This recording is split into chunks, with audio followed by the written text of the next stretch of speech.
Welcome to my talk. Today, I will give you an introduction into voice UX design and the experience of voice interactions.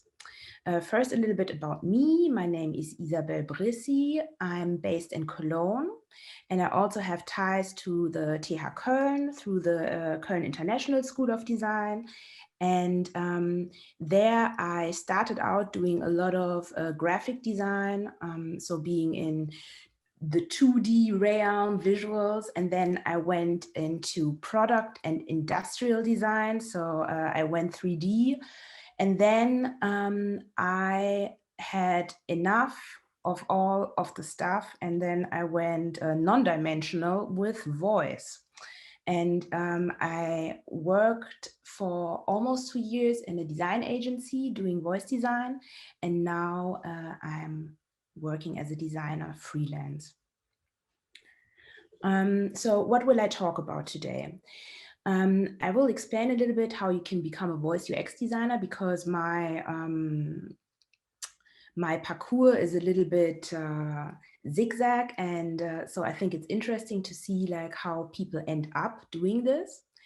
I will talk about where we can find voice interactions and also what a voice user interface designer actually does.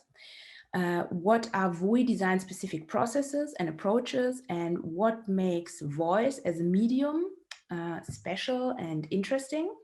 And what are the prospects of voice UX design, or generally voice as for the future?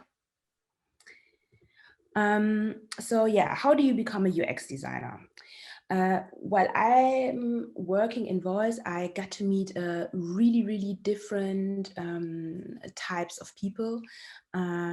As voice is relatively a young discipline, you can find people from UX design who switched over and do now voice UX design. You can find linguists that are really concerned with language, not in the technical sense, in programming, but really with language in a written, spoken sense.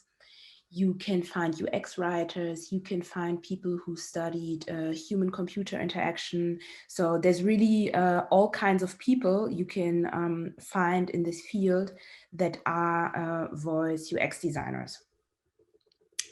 When it comes to working, the setup can be super different. So you can either work like in super small teams, I'm sorry, in mid-sized teams, or you can work in teams of over 1,000 people. It depends really on the project and what the scale of the project is. And if you work with the bigger the team, I would say, the more eclectic. You can have voice actors, developers, operationals, marketing, and it's really a can be very interdisciplinary position where you have to interact with all kinds of different actors. So where can we find voice interactions, and what does a VUI designer do? So when we look at the where, it's actually amazing because you can find voice interactions already in many different places. You have voice interactions in your car. You can talk to your mailbox. You can talk to your TV. You can regulate your lights with voice. You have your vacuum cleaner, your washing machine, your freezer. I mean, I will not go through all of these things.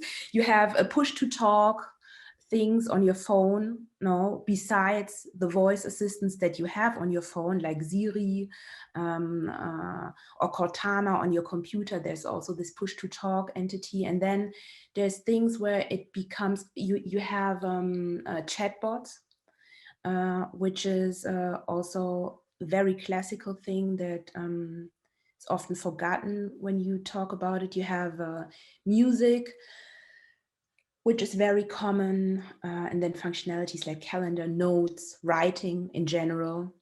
So there are many touch points with voice already.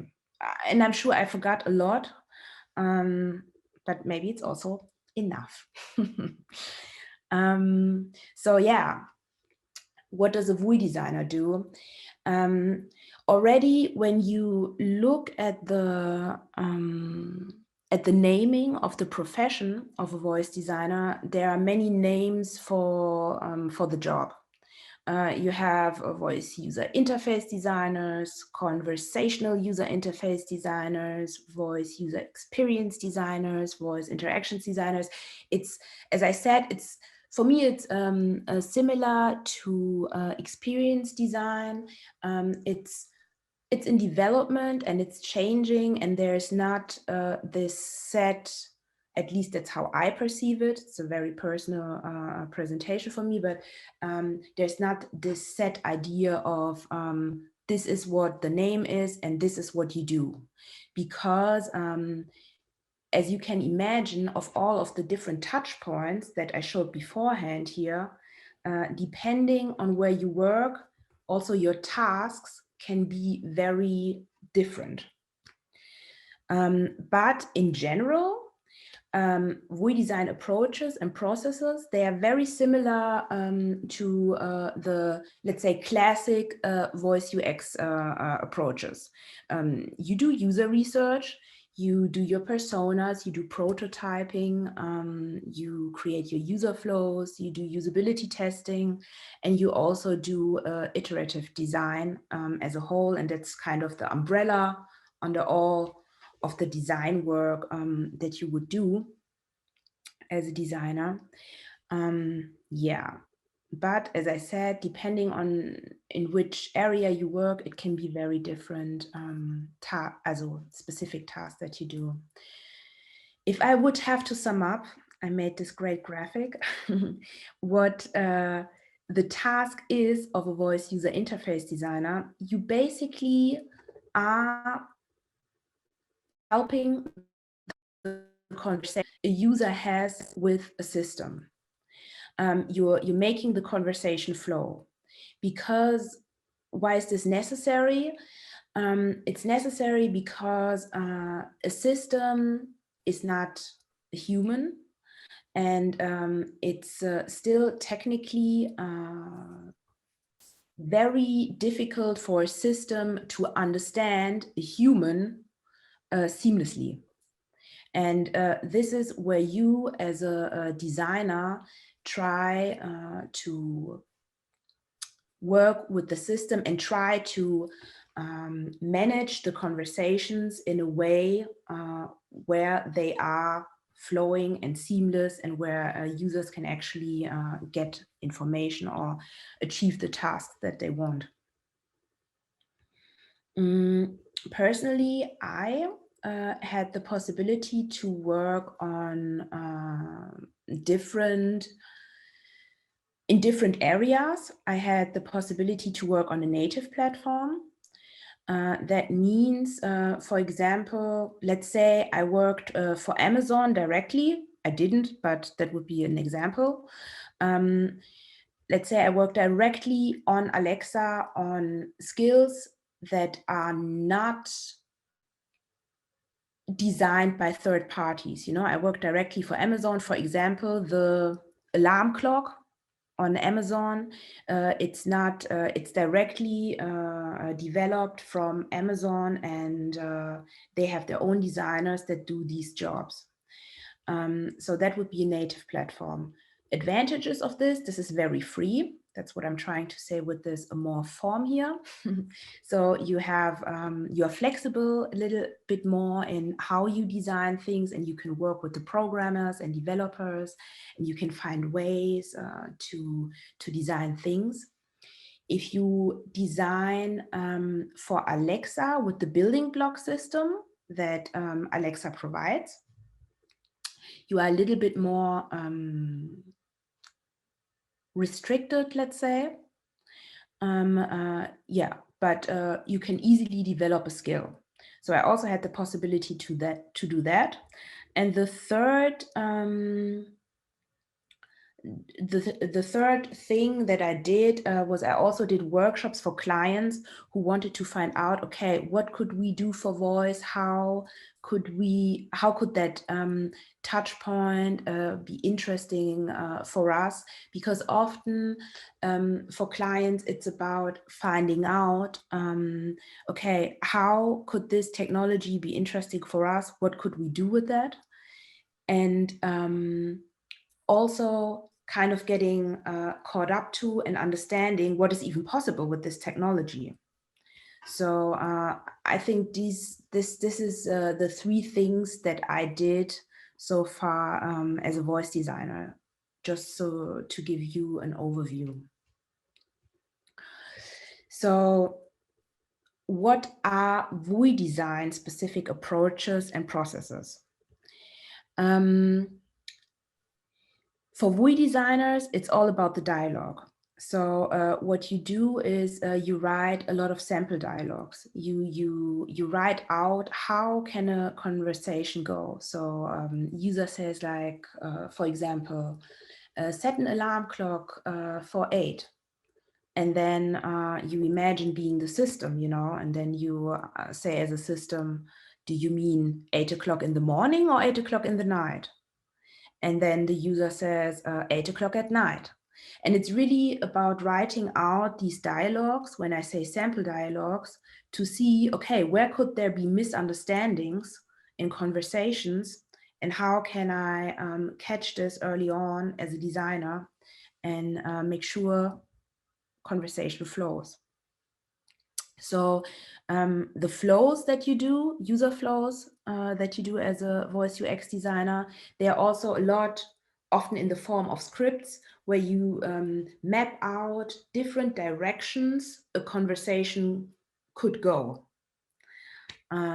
You also have to have an emotional understanding of voice, to understand like, okay, what does a voice transport? How will the user receive this?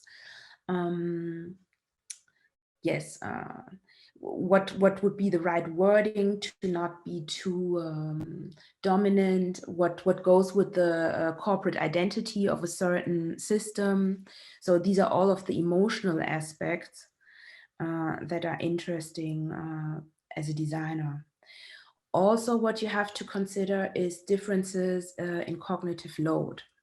What I mean with that is, if you design as a graphic designer, if you do visual interfaces, it's very clear, you know, or it's very known that you have a certain white space, for example, and that you don't put too much on a certain screen, so the user can still concentrate on completing a certain task or achieving a certain goal. And same goes for voice.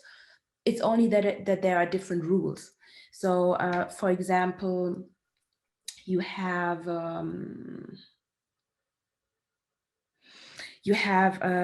list, and thing is, a person can only remember 3 items, three things at a time. So I can only say, remember to bring out your trash, water your plants, and get the lunch for your kid.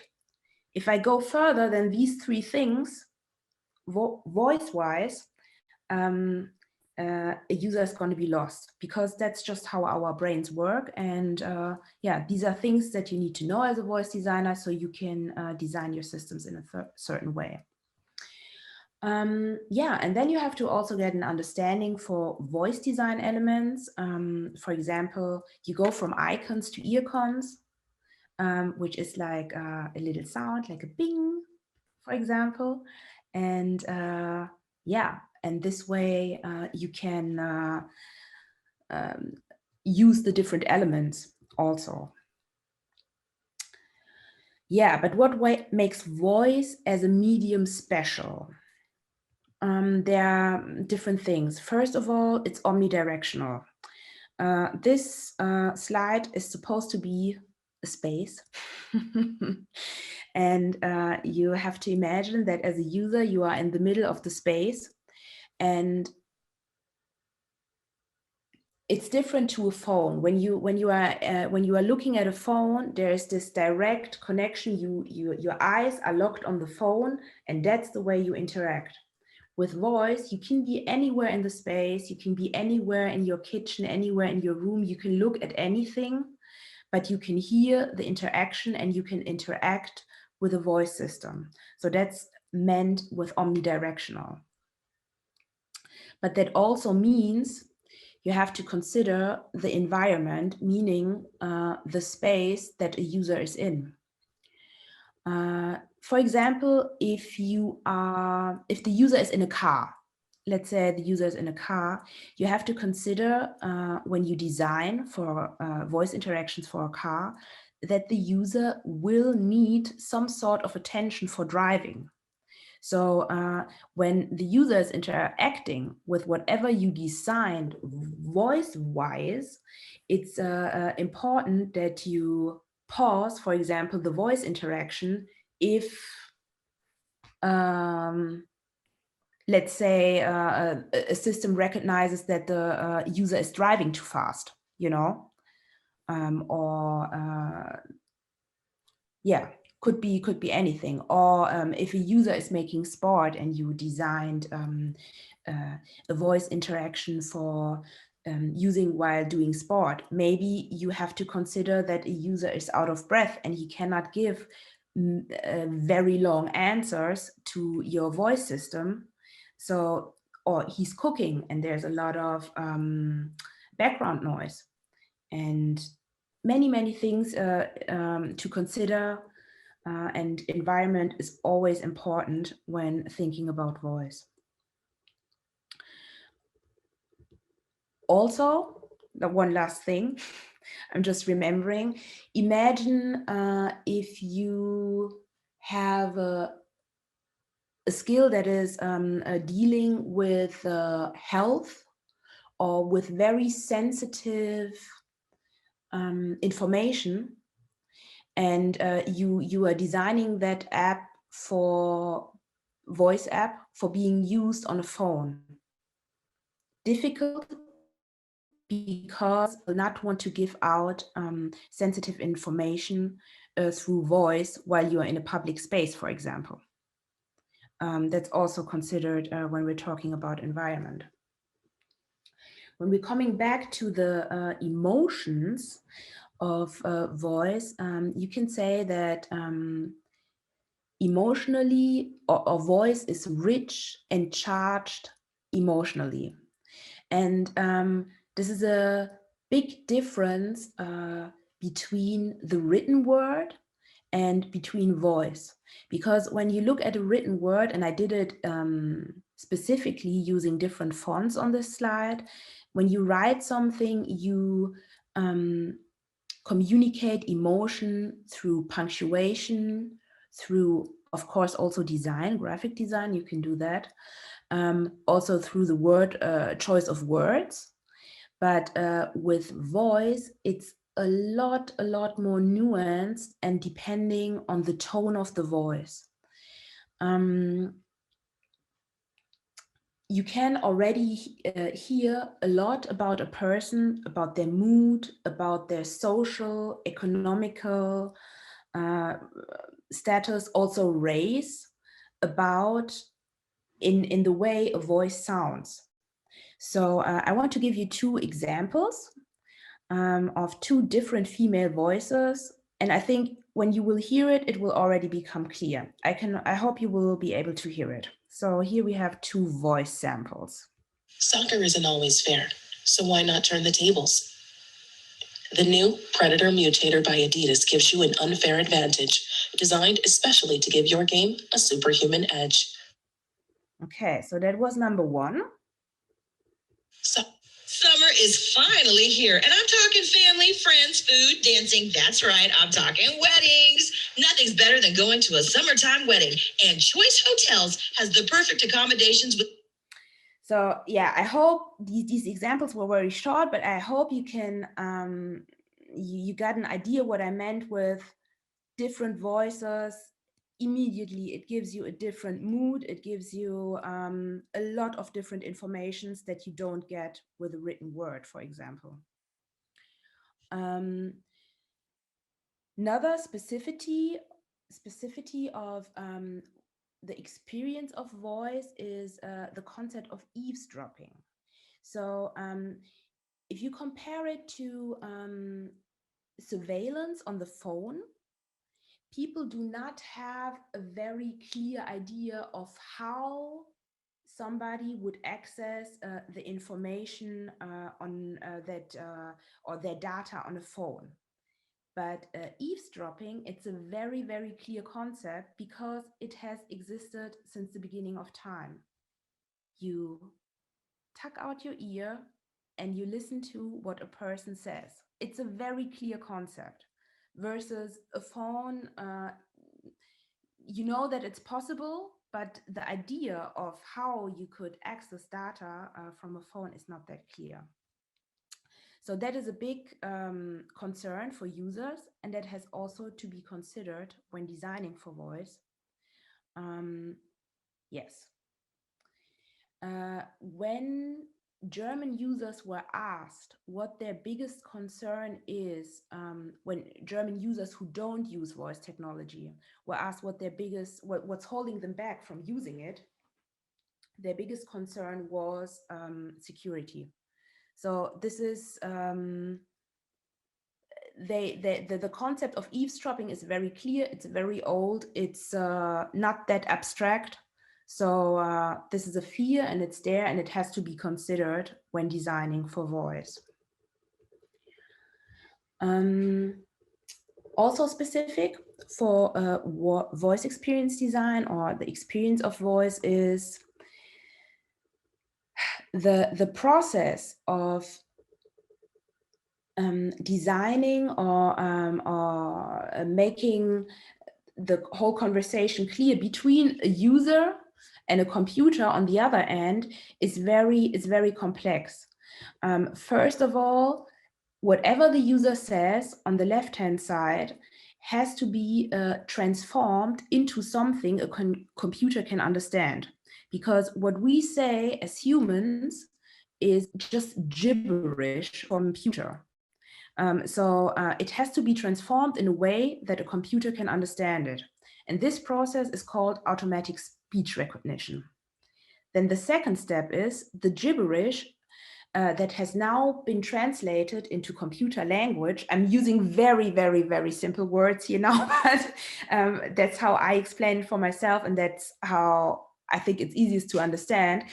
Whatever has been translated to computer language has then to be put into a context, so there's meaning to it. You know, like for example, what time is it? The computer understands, the human actually wants to know what time it is. And then in the end, the computer can answer by transforming their text into speech back to the human. The first step, the human, is actually a big source of error already, because as we talked about the different environments, people can have a lot of background noise, they can have different accents, they can have their mouth full, there can be a lot of error possibilities with us humans, which makes it then difficult for the computer to understand whatever we want from them.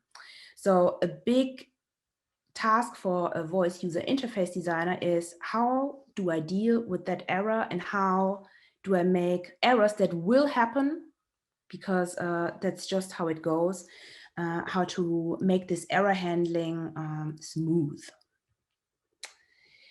Last point, what makes voice design special? I just wanted to do a very short voice versus graphical user interfaces.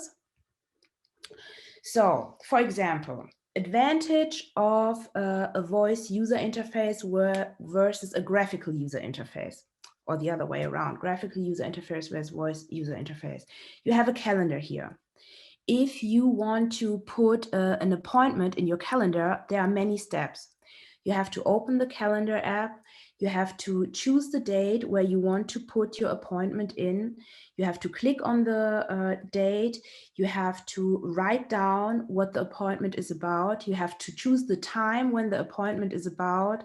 And I could go on and on like this. I think I even skipped probably a lot of some steps, but it's not important. I think you get the point.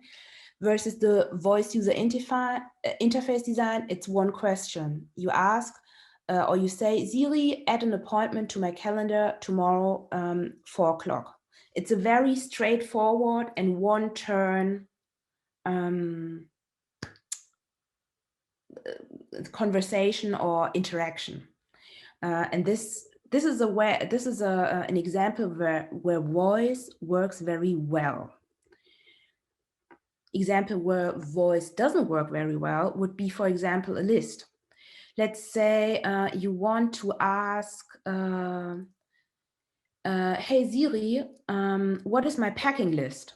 And as I said before, you know, a person can only remember 3 points at a time. If you have I'm sorry, that was my Siri. It's classic. Okay. So where was I? So as I said, a user can only remember 3 points at a time. Let's say you have 12 things on your list.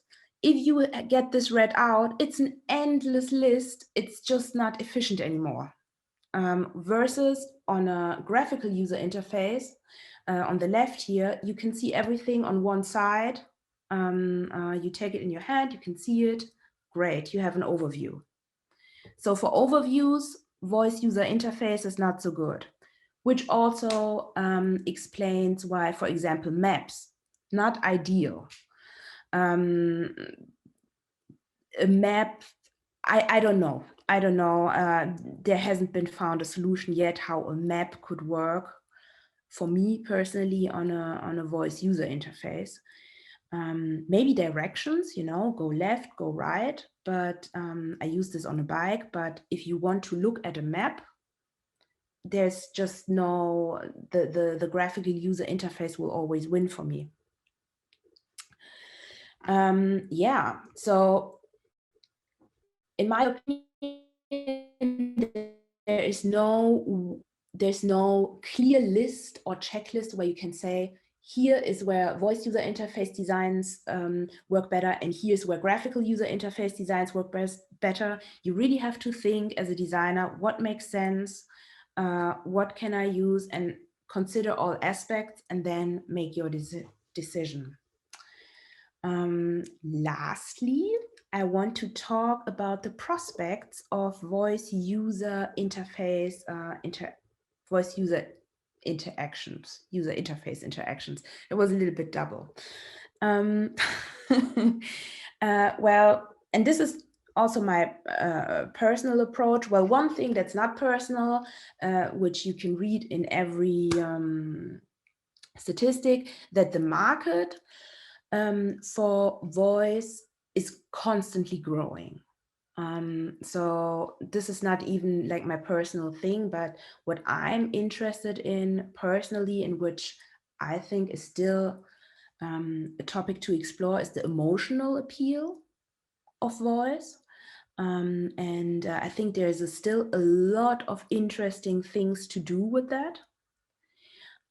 Then there's also just a possibility for less screen time. I don't think we will get completely away from screens, or at least I cannot imagine it at this point in 2021. But I think it's nice to have maybe the possibility to get away a little bit from the screen. And an increase in accessibility. So if you have people who cannot move or who have difficulty with their eyesight, it's a great possibility for accessibility and inclusivity. And that's also something I'm very excited about. And then what I also see coming is multimodality, meaning You have your TV that you can communicate with. You have your many things in your household or IoT devices that you can communicate with, and you have different systems, and it all comes together in one point, because you have to imagine a vacuuming robot has a companion app or has an app that goes with it. Everything, every IoT device probably has their own app. TV has their own app. And I think it's going to be interesting on how this all comes together seamlessly, where you feel like, oh, okay, this is smooth. I can communicate with my different objects, products, yeah. That was already it from my side. Thank you for listening. I hope it was also okay without notes.